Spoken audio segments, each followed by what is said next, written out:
몇 주 동안 우리가 계시록을 떠나 있었기 때문에 그새 또 계시록을 다 잊어버리셨을 리라 생각하고, 이 4장과 5장은 계시록 전체에 있어서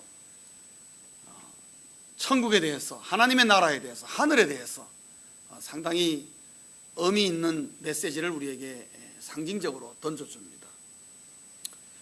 6장부터 19장까지의, 특별히 16장까지의 엄청난 재앙과 심판이 기다리고 있고, 또한 그것을 볼 때에 성도들이 실망하고 두려움을 느낄 것을 사도 요한이 생각하고, 먼저 우리 성도들은 이러한 재앙과 이런 심판을 면할 것임을 우리에게 가르쳐주고, 동시에 우리의 갈 곳인 이 하나님의 나라가, 저 하늘이 지금 어떻게 움직이고 있는가 하는 것을 우리에게 가르쳐주는 것이 바로 이 4장과 5장의 내용이라고 그렇게 말씀드렸습니다.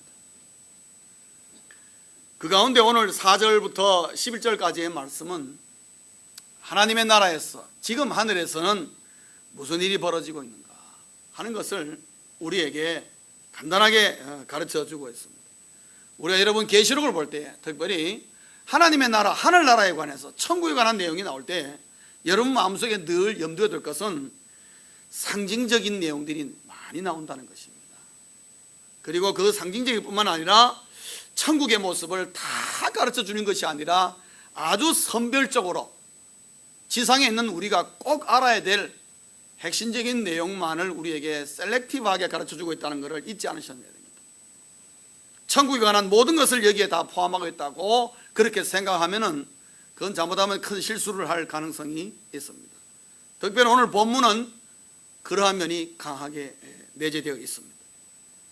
그럼에도 불구하고 수많은 상징들이 나오지만은 오늘 이 말씀은 우리에게 아주 클리어하게 지금 하늘에서는 무슨 일이 벌어지고 있는가 라는 것을 우리에게 가르쳐 주고 있습니다. 거기에 대한 대답은 너무나 간단합니다. 그런데 우리가 이 내용을 금방 이해를 잘 못하는 이유는 뭐냐 하면은 상징적인 두 가지가 나와 있기 때문에 그렇습니다. 그 중에 하나가 뭐냐 하면은 보좌 앞에 있는 두 존재로서 하나는 24장로들이란 말입니다. 24장로들이란 말이 이 도대체 무슨 말인가 하는 생각을 우리가 하게 됩니다. 그래서 다른 것을 제가 다 제하고 여러분에게 그냥 간단하게 말씀드리자면은 24장로들은 바로 하나님의 선택받은 백성들, 예수 그리스도를 믿는 그리스도인들의 대표라는 것을 말하고 있습니다.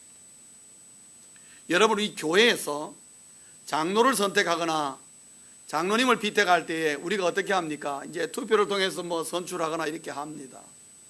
왜 장로를 세웁니까? 장로가 하는 일이 뭡니까? 장로는 제일 중요한 장로의 의미는 뭐냐 하면 교인들의 대표입니다. 교인들의 대표입니다. 그래서 장로라는 직분은 대표성을 안고 있습니다. 그것은 바로 이 성경에서 나온 것이고, 그리고 바로 이 장로들, 교인들의 대표가 24명의 24장로를 우리에게 상징적으로 지금 보여주고 있는데, 그것은 뭐냐? 하나님의 백성들의 대표다 이 말씀입니다. 그럼 왜 24라는 말을 쓰냐? 구약의 12지파를 대표하는 12명, 그리고 신약의 12사도를 대표하는 12명, 이렇게 해서 24명을 합쳐서 신약과 구약에서 하나님에게 선택받은 모든 백성들의 총칭이 24로 나오고, 그들의 대표를 장로라는 명칭을 쓰게 된 것입니다. 그래서 이 말은 무슨 말인가 하면은 예수 그리스도를 믿은 모든 그리스도인들, 하나님 앞에 선택받은 모든 그리스도인들, 예수 믿는 모든 사람은 궁극적으로 어디에 가느냐? 하나님의 보좌 앞에 다 간다는 것을 우리에게 말하고 있습니다. 성도님 여러분, 기대하십시오. 장차 우리가 이 자리에 다 가게 될 것입니다. 한 명도 예외 없이 다 가게 됩니다. 더군다나 이 백성들의 총칭이기 때문에 24장로라는 말은 다시 말하면 우리에게 완성된 교회 공동체를 가리키기도 합니다. 왜냐? 교회라는 것은 뭡니까? 하나님의 선택받은 사람의 모임입니다. 그게 교회입니다. 건물이 교회가 아닙니다. 교회는 하나님의 백성들의 모임이 교회입니다. 그러면 전 세계에 있는 지금 역사 이래에 하나님을 믿었던 하나님의 선택받은 백성들이 다 이곳에 모여 있다면 이곳이 바로 뭐겠습니까?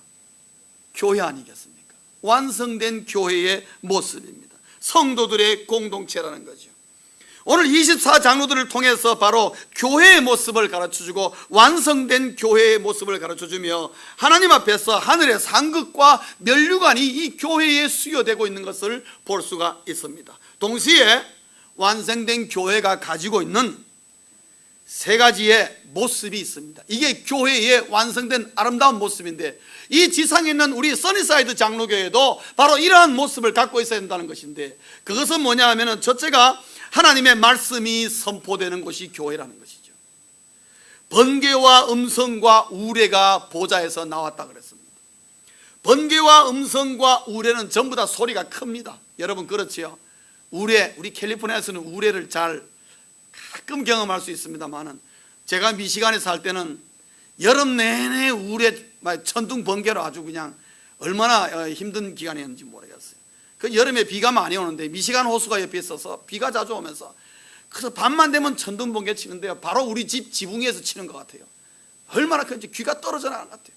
새벽에 자다가도 그 소리는 벌떡 일어나게 됩니다. 어린애가 깜짝이 놀라가지고 울고 막 울고 난리 나는 게 그 천둥 번개 때문인데, 소리가 얼마나 큰지요. 바로 그러한 소리가 하나님의 보좌에서 나온다 그랬습니다. 24장로들이 있고 그곳에 하나님의 번개와 음성과 우레와 같은 하나님의 말씀이 퍼져나오는 것이죠. 그게 완성된 교회의 모습입니다. 성도님 여러분, 하나님의 교회 안에서는 하나님의 말씀이 왕성하게 선포되어야 된다는 거예요. 하나님의 교회 안에서는 사람의 소리가 아니라 하나님의 음성만이 왕성하게 들려서 하나님의 음성 밑으로 다 순복되어야 된다는 것입니다. 그래서 하나님의 교회 안에서 하나님의 말씀 이외에 어떠한 것이 선포된다는 것은, 그것은 하나님의 교회의 모습을 유지하지 못하고 무너지는 것입니다. 또 하나 오늘 본문 보시면 완성된 교회의 모습이 보면은 하나님의 거룩함이 존재하고 있는 곳이라는 겁니다. 여러분 6절에 보시면 유리바다가 나옵니다. 유리바다는 여기만 처음 나오는 것이 아니라 에스겔서라든지 여러 곳에서 나옵니다. 이 유리바다는 대표적인 것이 뭐냐면 출애굽 사건에서 홍해바다 앞에 서 있는 이스라엘 백성들의 모습입니다. 그리고 이 유리바다는 거룩성을 나타내고 있습니다. 거룩성, 깨끗한 것을 나타내요. 거룩은 순결해야 됩니다. 정결해야 됩니다. 지저분하면 안 된다는 것이죠. 하나님의 교회는 항상 하나님의 신성함, 거룩함이 존재하는 곳이 하나님의 교회다, 공동체라는 것입니다. 우리 써니사이드 공동체 안에는 언제나 하나님의 거룩함이 존재하고 있어야 됩니다.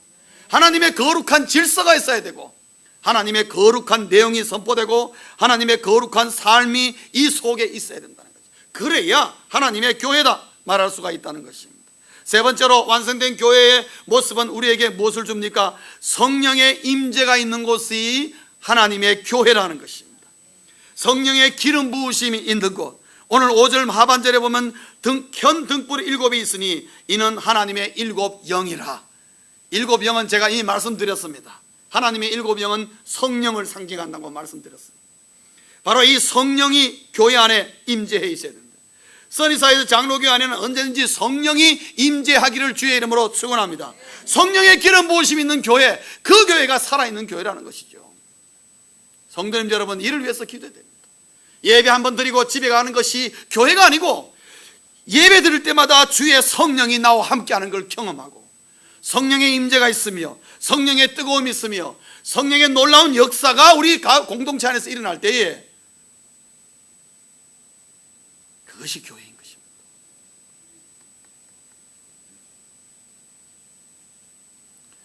하나님께서 저희 교회를 많이 사랑하시는 것 같습니다. 저희 교회 금요 찬양 집회가 지금 계속 열립니다. 금요 찬양 집회 때 치유 기도를 많이 합니다. 요즘에 하나님께서, 성령께서 역사하셔서 치유의 역사가 우리 교회 안에서 일어나고 있습니다. 제가 일일이 간증을 다 하시겠어요. 아마 이게 간증할 사람 얘기 많습니다. 금요 찬양 집회 안 나오시는 분들은 나중에 천국 가셔서 굉장히 억울한 마음을 가질 겁니다. 내가 지상에서 건강하게 살 수 있는데 괜히 그랬구나. 금요 찬양 집회 나갈 걸. 저는 그래 기도합니다. 우리 써니사이드 공동체 안에 있는 모든 백성들은 육신적으로도 건강하게 해주십시오. 제가 그렇게 기도합니다. 금요 찬양 집회 나오십시오. 하나님 앞에 함께 기도하고 성령이 임재하시면, 성령의 기름 부으시면요 안 될 일이 없습니다. 저는 그래 믿습니다. 여러분의 기도 제목, 여러분의 간절한 소원들, 문제, 영적인 문제, 마음의 문제, 육신의 문제 하나님 앞에 내어놓으십시오. 하나님의 교회가 하나님의 성령이 임재하는 곳 아니겠습니까? 성령이 임재하는데 성령이 임재하는 곳에서 가만히 있겠습니까? 성령님께서 우리를 절대로 가만 놔두지 않는다는 것이죠. 반드시 성령 기름의 부으심이 있어서 성령의 역사가 일어나는 곳, 그게 하나님의 교회라는 것입니다. 바로 천국의 24 장로들 중심으로 있는 완성된 교회의 모습을 보니까 거기에 뭐가 있느냐? 성령이 계신다는 거죠. 완성된 교회는 그러한 모습입니다. 24 장로는 우리에게 그러한 모습을 보여주며 교회의 본질이 무엇인가를 우리에게 가르쳐 주고 있습니다. 하나님의 말씀이 선포되고 하나님의 거룩함이 존재하고 성령이 임재하는 곳, 그곳이 하나님의 진정한 교회라는 것입니다. 성도님 여러분, 우리 써니사이드 장로교회를 위해서 기도할 때에 우리 교회가 이런 교회가 되게 해달라고 여러분 기도해 주시기를 부탁드립니다. 기도하셔야 됩니다. 두 번째로는 오늘 여기 보면은 내 생물이 나옵니다. 내 생물들, 상징적인 의미로 나옵니다. 내 생물들이 나옵니다. 여러분, 내 생물들을 눈여겨 보시면은 7절을 가마시하려 보면은 바로 이 내 생물들은 하나님의 창조 세계의 대표들이라는 것을 우리가 알 수가 있습니다. 각 피조물들의 대표들이라는 것이지요. 첫째가 사자가 나옵니다. 여러분, 사자는 여러분 옛날에 동물의 왕국 보신 적 있습니까? 동물의 왕국에 타이틀이 쫙 나올 때 꼭 빠지지 않고 나오는 게 뭡니까? 사자입니다. 왜 사자를 냅니까? 사자는 야생동물, 맹수 중에 어떻게 해요? 왕입니다, 여러분. 그래서 으뜸입니다. 그래서 사자가 나옵니다. 동물들의, 맹수들, 야생동물들의 대표로 사자가 여기 등장합니다. 두 번째로는 소가 나옵니다. 소는 가축들의 대표입니다. 가축들 중에서 가장 소중하게, 가장 다양하게, 가장 유용하게 사용되는 것이 뭡니까? 소입니다. 여러분, 소는 머리끝부터 발끝, 저 꼬리 끝까지 다 유용하게 써먹습니다. 미국 사람들은 다 못하는데 우리 한국 사람들은 지독해가지고 꼬리 끝까지 가서 꼬리곰탕 만들어 먹습니다. 우리는 가죽뿐이겠습니까? 발도 가만 안 놔둡니다. 어떻게 잘라가지고 우족탕 만들어 먹죠. 우리 한국 사람 하나 남는 거 없습니다. 소만큼 우리에게 유용하게 죽을 때까지 순종하지요. 우리한테 시킨 대로 하지요. 죽고 나면 어떻습니까? 소 머리부터 시작해서 막 끝까지 다 우리에게 줘버립니다. 100% 헌신이에요. 그 가축의 대표적인 것이 바로 소입니다. 그리고 하나님 앞에 제사를 드릴 때 가장 멋있게, 가장 왕성하게 드리는 제사가 무슨 제사였습니까? 소를 잡아 드리는 제사였습니다. 여러분, 가축들의 대표가 소입니다. 세 번째로는 독수리가 나옵니다. 독수리는 날아다니는 새들의 대표입니다. 여러분, 공중에 날아다니는 새의 가장 날카로워 가장 위험 있는 새가 뭐겠습니까? 독수리를 우리 다 알고 있습니다. 그 다음에 네 번째가 뭡니까? 사람입니다. 사람은 모든 피조물의 대표입니다. 만물의 영장입니다.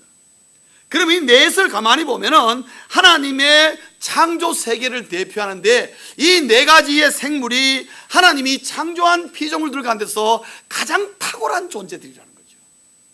이 가장 탁월한 존재들이 오늘 여기 본문에 보면은 이 존재들이 창조 세계, 피조 세계를 대표하여서 하나님께 영광을 돌리는 장면이 나옵니다.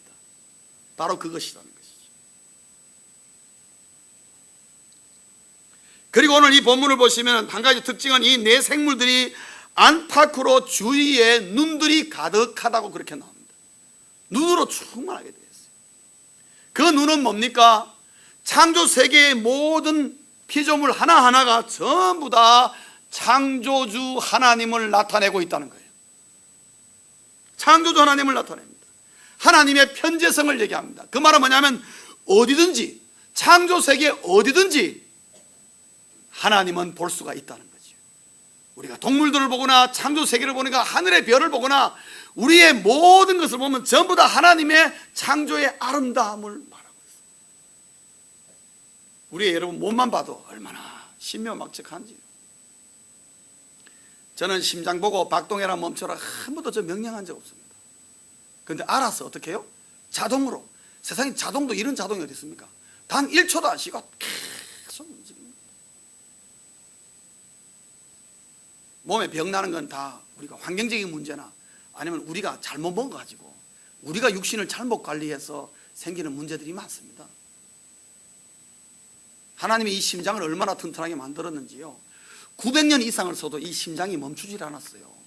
여러분 창세기 보면 900년 넘게 사신 분이 있지요.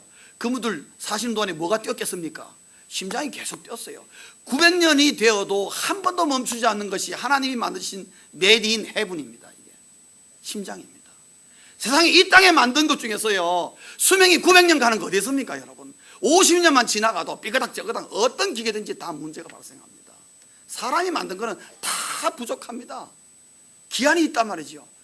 그러나 하나님이 만드신 것은 말이죠, 900년을 써도 아무 이상이 없단 말이죠. 얼마나 하나님이 잘 만드시니, 누가 명령한 것도 아니고 누가 어떻게 한 건데 이 뇌를 통해서 자동으로 우리 몸이 알아서 움직이도록 제 손 움직이는 거 보세요. 얼마나 잘 움직이는 거야. 제가 명령한 적 없습니다. 알아서 자기가 막 움직이는 거예요. 이렇게 뇌의 명령을 받아가 얼마나 순간적으로 번쩍번쩍 움직이는지 말이죠. 예. 빛의 속도보다 더 빠르게 우리 몸이 반응하지 않습니까? 하나님이 만드셨어요. 이건 누가 이렇게 만들겠습니까? 우리의 육신 하나만 봐도 우리는 하나님 앞에 경배하지 않을 수 없고 엎드리지 않을 수가 없어요. 하나님의 이 창조하심의 이 놀라움을 오늘 여기 보면은 온 창조 세계에 왜 눈이 달렸느냐? 하나님이 다 거기 계시다는 거예요. 그리고 모든 피조물이 하나님을 나타내시고 어디서든지 우리가 하나님을 만날 수 있고, 그리고 하나님이 창조 세계를 통해서 우리를 지금도 보고 있다는 사실입니다. 하나님은 온 우주에 임재해 계신다는 사실이죠. 그런데 오늘 본문에서 정말 중요한 것은 이 24자 장로들, 다시 말하면 교회를 대표하는 이들과 내 생물, 이 피조세계, 창조세계라는 이 대표들, 이 두 대표들이 무엇을 하고 있느냐는 것이죠. 오늘 본문에 보면 이들이 합쳐서 하나님을 경배하고 있더라는 것입니다. 하나님을 경배하고 있더라. 지금 하늘에서는 무슨 일이 벌어지고 있는가? 교회의 대표와 그 다음에 이 창조세계의 대표들이 하늘 보좌 앞에서 하나님을 경배하고 있다는 사실. 이것은 무슨 의미를 말하고 있습니까? 하나님이 이 우주 만물을 창조하시고 우리 교회 공동체를 만드신 목적과 이 창조세계를 만드신 목적이 뭐라는 것입니까? 하나님을 경배케 하기 위해서 만들었다. 이게 창조의 목적입니다. 그런데 유일하게 지금 하나님께 경배하지 않고 있는 존재가 있습니다. 그건 뭐냐? 하나님을 믿지 않는 사람들입니다. 또 하나님을 믿는다 할지라도 진정한 경배를 제대로 드리지 않는 분이 계시다면 마찬가지입니다. 여러분, 각종 동물들, 개와 사자와 호랑이와 모든 동물들은요, 창조된 그 모습 그대로 지금까지 그 삶 자체를 통해서 하나님께 영광 돌리고 있습니다. 목적대로 산다 이 말이죠. 유독 우리 사람들만이 하나님이 창조한 목적대로 안 삽니다. 자기 마음대로 살려고 합니다. 그래서 범죄하고, 그래서 이 여러 가지 우리 인생의 수많은 문제들을 만들어낸 것은 뭐냐? 하나님을 경배하지 않기 때문에 우리 인생에 엄청난 문제가 발생하고 범죄와 사회적이고 정치적이고 경제적이고 환경적인 문제들이 발생하는 것은 하나님을 경배하지 않아서. 오늘 이 말씀을 통해서 그러면 나는 이 땅에 사는 동안에 무엇을 준비해야 할 것인가 하는 것입니다.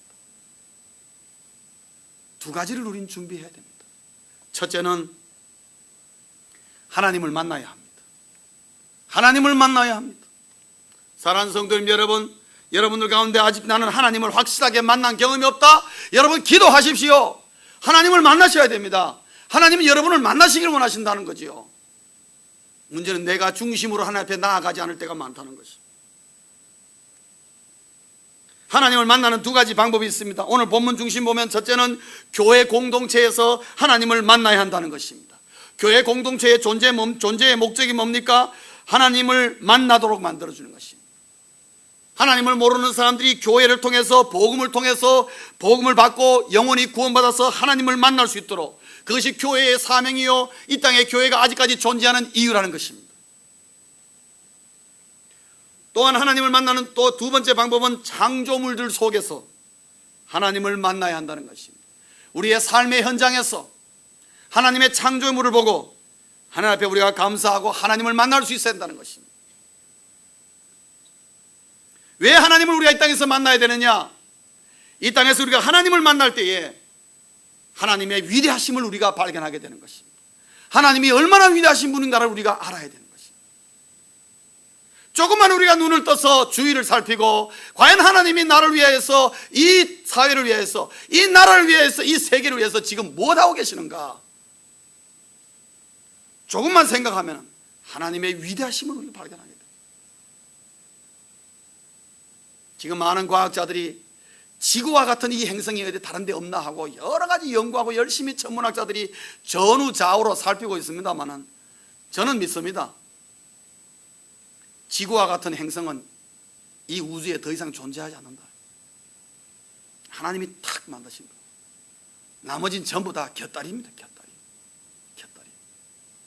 여러분 그렇게 믿으시든가 안 믿으시든가 그건 여러분 자유입니다. 저는 그렇게 믿습니다. 성경을 봐도 그렇습니다. 요 지구만큼은 하나님이 아주 위대하게 만드셨는데, 요곳에서 우리 사람이 살고 있고 모든 자연물들이 살 수 있도록 모든 환경과 온도와 모든 여건이 다 갖춰져 있어요. 근데 요거를 도전하면서 파괴시키는 존재가 있는데, 그 존재가 누굽니까? 사람입니다. 어떤 동물과 어떤 지구의 피조물들은 하나님 만드신 이 아름다운 이 지구를, 환경을 파괴하는 존재 하나 없습니다. 사람이 지금 다 욕심에 이끌린 바 되어서 나라의 이기적인 주의 때문에 이 세계를 망가뜨리고 있고, 하나님의 자연 질서를 파괴하는 존재는 전부 다 보면 사람이 저지르고 있다는 것을 알 수가 있습니다. 왜 그러느냐? 하나님을 만나지 못했기 때문에, 내 혼자 살아야 되기 때문에, 내가 내 인생의 문제를 해결해야 되기 때문에 이런 범죄와 이런 아름다운 끔찍한 죄악을 저지르지만은 결국은 자기가 자기에게 칼을 꼽는 일을 우리가 사람들이 하고 있는 걸 볼 수가 있습니다. 사랑하는 성도님 여러분, 우리가 이 땅에 사는 동안에 하나님을 만나지 못하는 영혼이 가장 불쌍한 영혼이라는 걸 아죠. 하나님을 만나서 하나님의 위대하심을 발견하는 것, 이거보다 우리에게 더 중요한 것은 없습니다. 우리가 무엇을 하고 어디에 살든지 간에 반드시 우리는 하나님을 만나야 됩니다. 사랑하는 성도님 여러분, 하나님을 만나시기를 주의 이름으로 축원합니다. 그래서 하나님의 위대하심을 보고 그 위대하심 속에서 하나님을 경배하고 하나님이 뭘 원하시는지를 우리가 깨닫고 하나님의 뜻 가운데 우리가 살 수 있는 비결은 거기에 있습니다.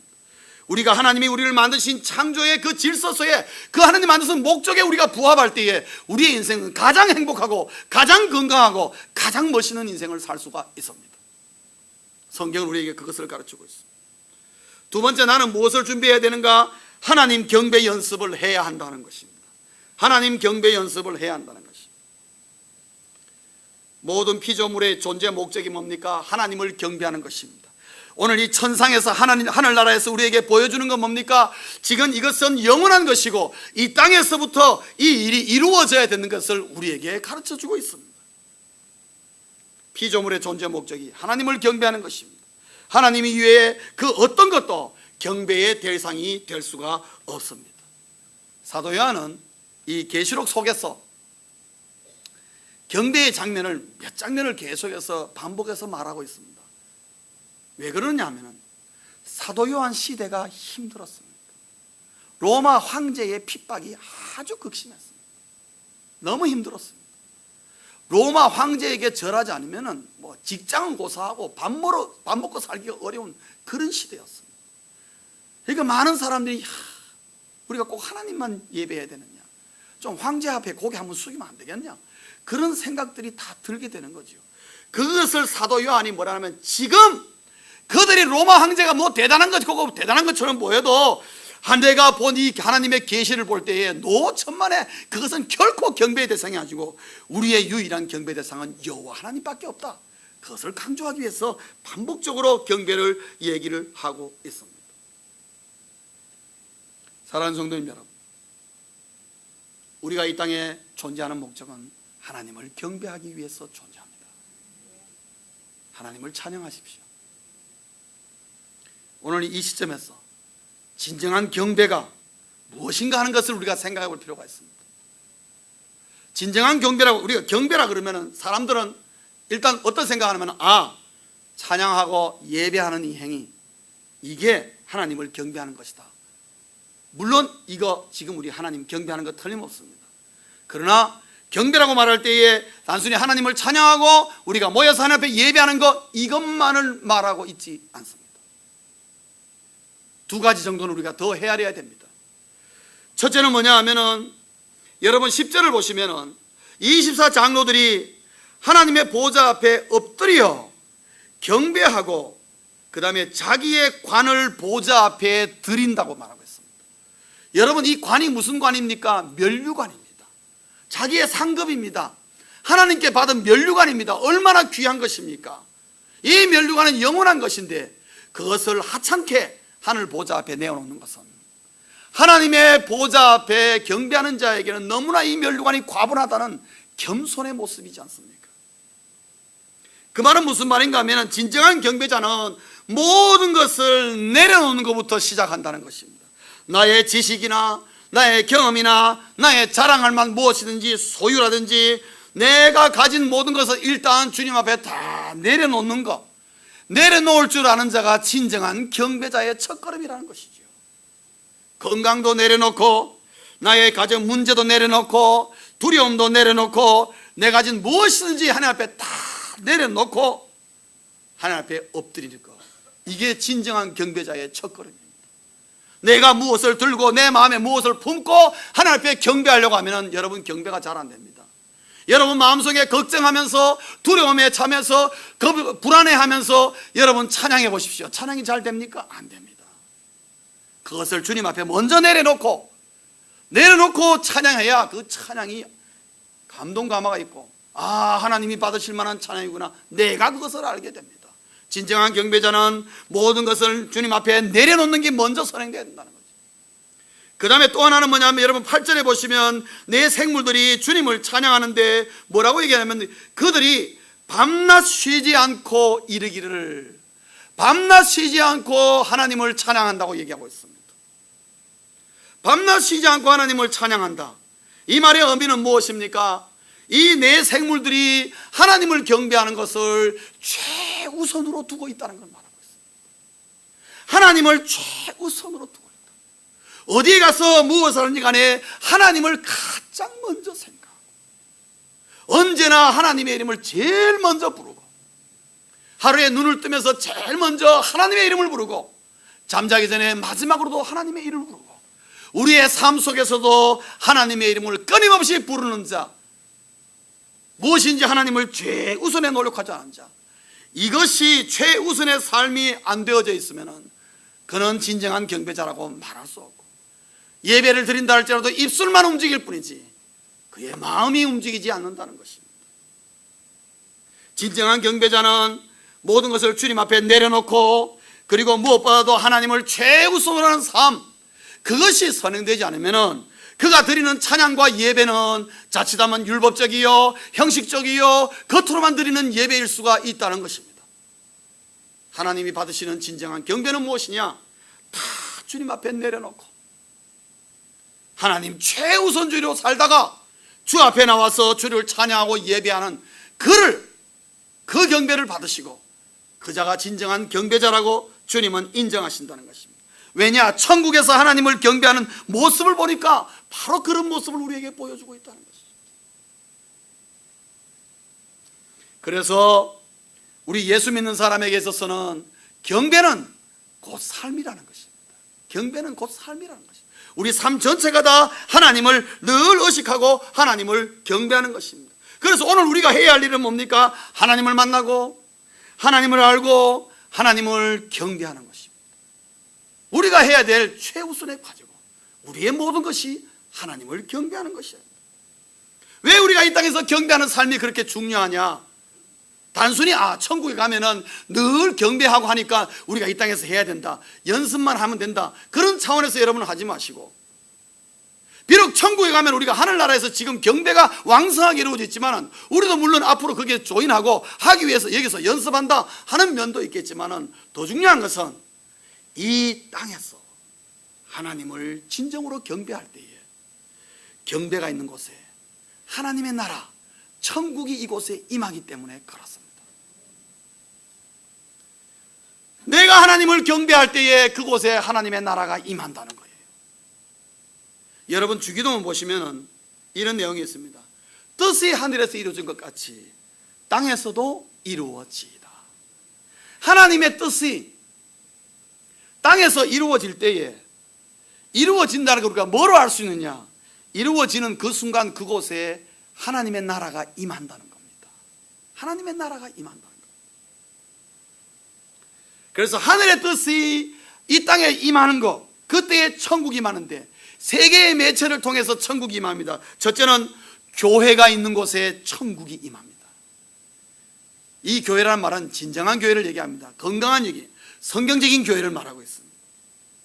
아까 우리 본 것처럼 말씀이 선포되고 거룩함이 있고 성령의 임재가 있는 곳에는 하나님의 나라가 임한다는 것이죠. 우리 써니사이 장로교회가 하나님이 원하시는 그 교회가 될 때에, 그런 교회의 모습을 갖추려고 할 때에 이곳이 바로 하나님의 나라 천국이 된다는 것이죠. 두 번째로는 성령이 임한 곳에 천국이 임한다는 것입니다. 성령이 임해 있는 곳에는 반드시 천국이 임합니다. 그래서 여러분 성령 충만하면은 우리 마음속에 기쁨이 있고 평안이 있고 감사가 넘치고 누가 시기지 않아도 즐거워서 기쁨으로 생활합니다. 왜 그렇습니까? 그에게 뭐가 임했기 때문에요? 천국이 임했기 때문에. 성령이 임한 곳에는 천국이 임합니다. 세 번째로는 경배가 있는 곳에 천국이 임한다는 것이죠. 그래서 교회가 있는 곳, 성령이 임한 곳, 경배가 있는 곳, 그곳이 어디든지 간에 이러한 곳이 매체를 통하여서 하나님의 나라가 내 삶 속에, 우리의 가정에, 우리의 교회에 지금도 맛보며 천상에 있는 지금 일어나는 일을 내 삶 속에서 내가 경험하게 되고 우리 가정에서 경험하게 되고 내 일터에서, 직장에서, 사업터에서, 우리의 교회에서 경험하게 된다는 거죠.